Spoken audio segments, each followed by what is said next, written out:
There's no feeling more intense than starting over. If you deleted your homework the day before it was due, as I have, or if you left your wallet at home and you have to go back after spending an hour in the commute. If you won some money at the casino and then put all your winnings on red but it came up black. If you got your best shirt dry cleaned before a wedding and then immediately dropped food on it.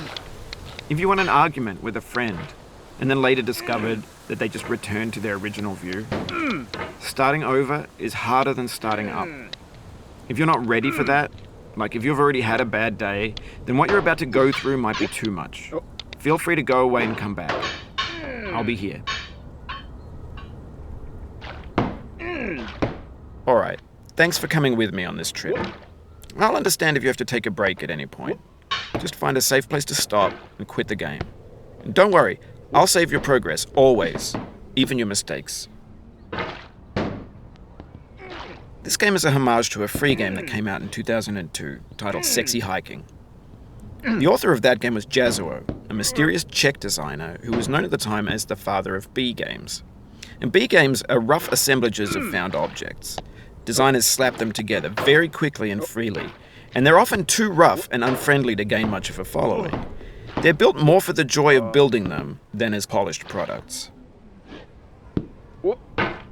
In a certain way, Sexy Hiking is the perfect embodiment of a B game.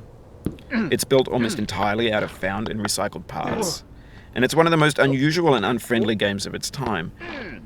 In it, your task is simply to drag yourself up a mountain with a hammer. And that act of climbing, in the digital world or in real life, has certain essential properties that give the game its flavor. No amount of forward progress is guaranteed.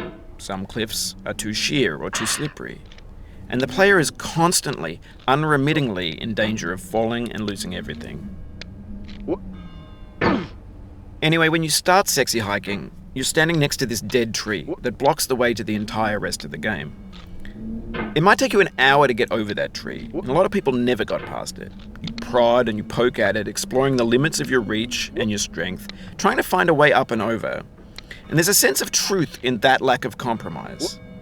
Most obstacles in video game worlds are fake. You can be completely confident in your ability to get through them once you have the correct method or the correct equipment or just by spending enough time. In that sense, every pixelated obstacle in Sexy Hiking is real. The obstacles in Sexy Hiking are unyielding, and that makes the game uniquely frustrating. But I'm not sure Jazzuo intended to make a frustrating game. The frustration is just essential to the act of climbing, and it's authentic to the process of building a game about climbing.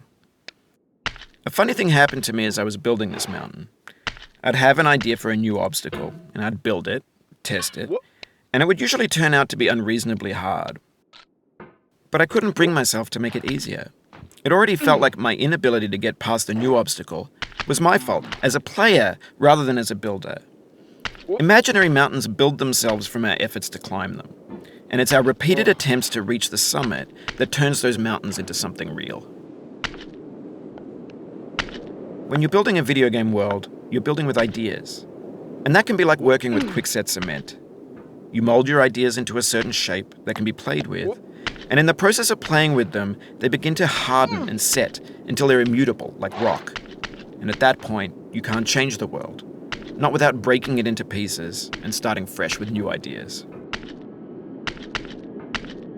For years now, people have been predicting that games would soon be made out of prefabricated objects, bought in a store and assembled into a world.